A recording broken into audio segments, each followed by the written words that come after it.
turun dari motornya. Lalu si pemotor ini bertanyalah pada si Hendro, "Mas, lihat kepala saya enggak?" Assalamualaikum kawan-kawan semua. Terima kasih buat kawan-kawan yang telah mengklik video ini. Dan selamat datang pada segmen Mirror, Misteri, dan Horor.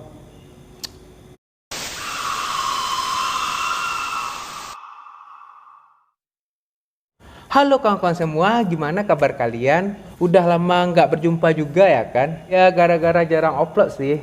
Tapi aku punya pekerjaan lain juga. Bukan karena malas upload, malahan pengen upload sering-sering gitu. Tapi ya itu tadi karena pekerjaan ya kan.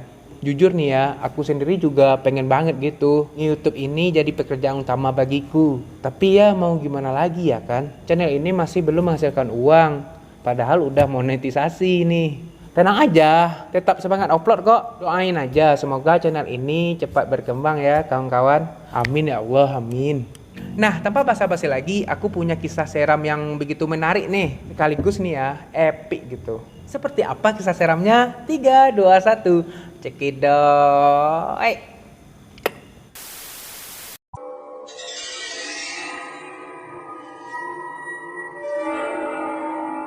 Nah, kisah yang aku dapat ini dialami oleh orang yang bernama Hendro. Hendro, bukan Hendro ya, tapi Hendro. Ini merupakan pengalamannya waktu dirinya itu pergi ke rumah kawannya yang berada di Jakarta. Kisah seram ini sendiri dibagikan pada tahun 2013. Berarti ini cerita lama ya. Hendro sendiri asli Jatim, Jawa Timur, lebih tepatnya di Ponorogo. Dari Ponorogo nih, berangkat nih ke Jakarta. Keberangkatan Hendro ini memakan waktu sekitar 2 hari perjalanan. Syukurnya Hendro ini sampailah di Jakarta pada pukul 23.55 waktu Indonesia Barat. Berarti hampir lewat tengah malam ya. Ingat ya, Hendro ini sampainya sekitar jam 23.55 WIB. Udah malam banget tuh. Ini baru masih di terminal ya kawan-kawan. Kemudian dari terminal ke rumah temannya itu, Hendro ini naik taksi. Naik taksi ya kan. Lalu akhirnya sampailah dirinya itu di kompleks perumahan kawannya itu. Pas nyampe itu berhenti ya kan. Lalu si Hendro pun turun lalu membayar ongkos taksinya itu. Hendro pun berjalan dari depan kompleks rumah kawannya itu. Kita sebut saja nama kawannya itu Linda. Sebenarnya si Linda ini juga nggak keberatan gitu. Atau mau aja jemput si Hendro ini di terminal. Tapi karena si Hendro ini mau ngasih surprise nih ke si Linda. Mau kasih surprise, oh kamu datang gitu. Jadi Hendro ini sengaja nggak bilang kalau dirinya itu udah nyampe di Jakarta. Nah ketika si Hendro ini baru mau masuk ke kompleks itu, tiba-tiba satpam di situ menghampiri dirinya. Lalu si satpam ini bertanyalah sama si Hendro, "Oi dek, mau kemana?" Lalu dijawabnya sama si Hendro, "Mau ke rumah teman saya pak." Terus satpam tersebut bilang gini, "Oh hati-hati ya dek kalau lewat sini, harus permisi dulu." Si Hendro pun tak menanggapi perkataan satpam itu, cuek aja dirinya gitu. Karena si Hendro ini pikir, oh palingan satpam ini cuma mau menakut-nakuti dirinya aja. Lalu si Hendro pun terus berjalan memasuki kompleks perumahan Linda. Jalan terus gitu. Pas berjalan itu ternyata ada nih rumah kosong yang sepertinya sudah lama tidak ditempati. Ternyata di sekitaran rumah itu terdapat pohon beringin yang begitu besar. Nah saat melewati rumah itu, si Hendro ini refleksnya biasa-biasa aja gitu. Padahal kan udah jelas kelihatan rumah itu angker kali. Udah lewat tengah malam lagi ya kan. Alasannya karena si Hendro ini memang gak mempercayai sama sekali hal mistik yang begituan. Nah pas baru mendekati pohon beringin itu nih ya, pas tepat di bawah pohon beringin yang besar itu, di dekat rumah kosong itu, tiba-tiba ada buah kelapa jatuh tepat di kakinya dengan bunyi yang begitu kencang, gedebok gitu. Gimana sih cara prakteknya? Gedebok, kayak gitu. Spontan saja si Hendro ini nyebut gitu, "Astagfirullah, apaan tuh?" gitu. Karena si Hendro ini saking kagetnya ya kan, "Astagfirullah" gitu. "Apaan tuh?" Gitu kan. Nah suasana di daerah itu sepi banget. Ya namanya juga komplek gitu ya kan. Si Hendro pun tak menghiraukan hal itu. Karena dirinya itu pengen cepat-cepat nih sampai ke rumahnya si Linda. Tapi si Hendro ini juga sempat heran gitu. kok bisa sih pohon beringin berbuah kelapa gitu. Nah tiba-tiba dari kejauhan nih ada suara motor yang melaju kencang. Tapi nih ya, motor yang melaju kencang itu lalu berhenti tepat di depannya. Awalnya betul motor kencang nih, gitu. Tepat di depan Hendro, berhenti gitu. Oh, kalau gue jadi Hendro udah gue pikir jangan ini begal lagi ya kan. Lalu si Hendro ini sempat lega karena dirinya itu berpikir, oh syukurlah aku nggak sendirian lagi, aku nggak sendirian di sini gitu. Nah, orang yang membawa motor itu pakai helm dan pakai jaket hitam. Kemudian orang yang membawa motor tersebut turun dari motornya. Lalu si pemotor ini bertanyalah pada si Hendro. Tahu nggak apa yang dia tanya? Ya Allah merinding. Mas, lihat kepala saya nggak? Astagfirullahaladzim.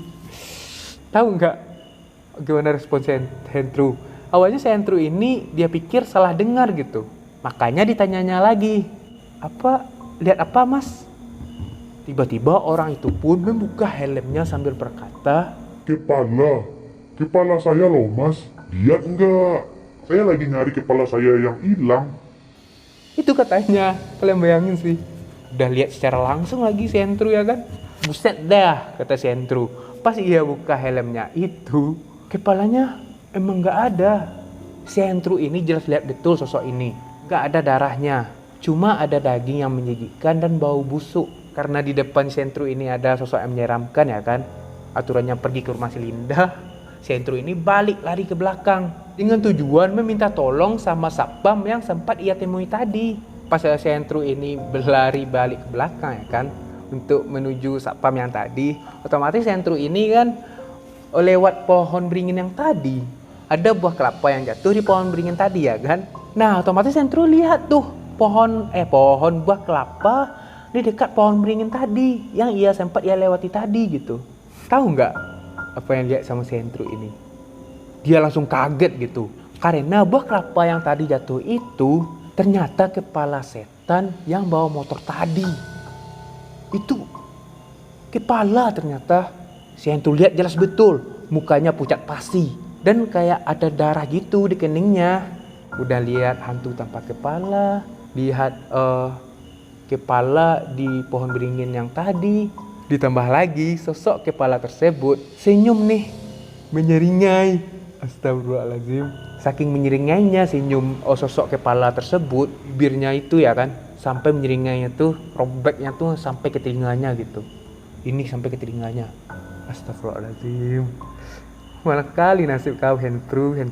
Pas berlari itu melihat sosok itu ya kan yang dekat dengan si Hendro, secara refleks si Hendro ini langsung ditendangnya tuh kepala. Lalu Hendro pun terus berlari ke pos satpam. Pas nyampe di sana, si satpam ini sempat heran gitu melihat dirinya ngos-ngosan. Lalu dia tanya, kenapa kamu lari sampai ngos-ngosan gitu? Terus dijawabnya sama si Hendro, ada setan pak, katanya. Saya mau numpang ngumpet di sini dulu. Si satpam ini malah ketawa dong sambil ngomong begini. Kan tadi udah diperingatin. Kamu bandel sih gitu. Pas Hendro ini mendengar suara ketawa Pak Satpam, kok seram amat gitu. Terus si Hendro ini nenggok nih ke Satpam itu dengan maksud mau ngomong, Pak ketawanya biasa aja dong. Baru mau ngomong itu si Hendro itu langsung kaget, gemeteran gitu. Muka Satpamnya yang biasa-biasa aja tadi ya kan, tiba-tiba berubah menjadi pucat dan banyak darahnya. Udah gitu di sekeliling matanya hitam gitu karena udah merasa kena teror berkali-kali ya kan. Hendro langsung lari keluar dari pos itu, terus masuk ke dalam arena kompleks gitu. Takutnya si Hendro ini sampai Hendro ini pipis di celana sambil teriak-teriak, Linda tolong. Terus nggak lama nih ada bapak-bapak keluar dari rumahnya di arena komplek itu. Mungkin saja bapak ini dengar suara Hendro yang lagi berteriak gitu. Si bapak itu tanya gini, ada apa dek? Kok malam gini teriak-teriak? Terus si Hendro bilang, saya cari rumah Linda pak. Si bapak pun terus jawab gini, oh si Linda Itu tuh rumahnya yang warna biru. Wah, syukurlah kata si Hendro dalam hatinya kan. Sudah dekat ternyata. Hendro pun udah mulai lega gitu. Tak ambil pusing, Hendro pun langsung melangkah ke rumah Linda. Dan tak lupa untuk bilang terima kasih sama bapak-bapak itu. Hendro pun sampai di rumah Linda sekitar jam 01.15 WIB. Dan sambut hangatlah sama si Linda ini. Hendro pun langsung ceritakan semua kejadian yang dialaminya tadi. Lalu si Linda pun menertawainya gitu. Katanya gini. Iya. Lagian lu nggak mau dijemput sih. Jadinya gini deh. Digangguin penunggu sini jadinya ya kan. Si Hendro pun bertanya nih sama si Linda. Emang di sini seram ya Lin? Kok lu bisa betah tinggal di sini?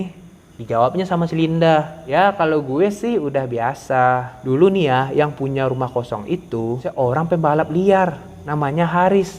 Rumah kosong yang dimaksud Linda ini yang sempat dilihat sama si Hendro yang tadi, yang ada pohon beringinnya itu.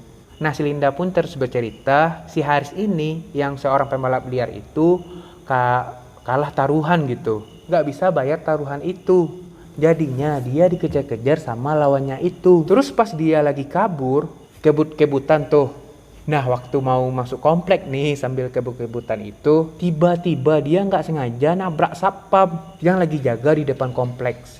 Terus si Haris pun jatuh deh. Nah pas lagi jatuh gitu, lawannya yang ngejar si Haris itu turun dari motor, nyamperin si Haris, terus kepala si Haris ini dibacoknya gitu sama lawannya itu, dibacoknya sampai putus. Itu kejadiannya pas tengah malam loh. Makanya kata si Linda, kalau udah malam gini gak ada orang di komplek ini yang berani keluar rumah. Nah karena mendengar cerita tersebut si Hendro pun kaget gitu. Lalu bertanya lagi, terus satpam yang ditabrak sama si Haris itu gimana keadaannya Lin? Dijawabnya sama si Linda, ya meninggal di tempat lah, wong kepalanya retak. Gitu kata si Linda. Habis dari tempat si Linda, si Haris pun langsung pamit pulang tuh ke Ponorogo. Karena saking takutnya nih ya, dia nggak mau lihat yang begituan lagi gitu. Otomatis si Hendro ini udah jadi trauma. Jadi trauma si Hendro ya kan. Aduh, kasihan si Hendro. Ya Allah, Hendro. Nah, sekian cerita kali ini ya kawan-kawan. Aku sekarang lagi berada di masjid gitu dan suasananya agak gelap gitu ya kan. Aku juga merinding cerita sendirian. Aku sendirian gitu ya kan. Di masjid, tapi masjidnya itu gede dan belum jadi gitu, belum selesai pembangunannya gitu. Ya karena aku ada kerjaan juga, aku numpang di sini gitu ya kan. Ya ngerti aja lah kawan-kawan, aku numpang di tempat temanku yang Garin di sini. Numpang tidur, numpang mandi, terus aku pergi kerja gitu di restoran gitu. Jadi untuk upload ini jadinya jarang gitu ya kan. Tapi doain, aku usahain supaya upload sering gitu. Tapi nggak tahu kenapa nggak ada aja waktu gitu. Nah aku udah merinding ya kawan-kawan. Pengen edit video ini juga. Nah langsung aja penutupan. Terima kasih buat kawan-kawan yang telah menonton video ini sampai habis. Jangan lupa kasih like-nya kalau kalian suka. Dan bagi yang belum subscribe, jangan lupa subscribe dong. Dan nyalakan notifikasinya. Di mana sih? Ya Allah, gak tahu aku. Dan sampai jumpa di video selanjutnya. Bye.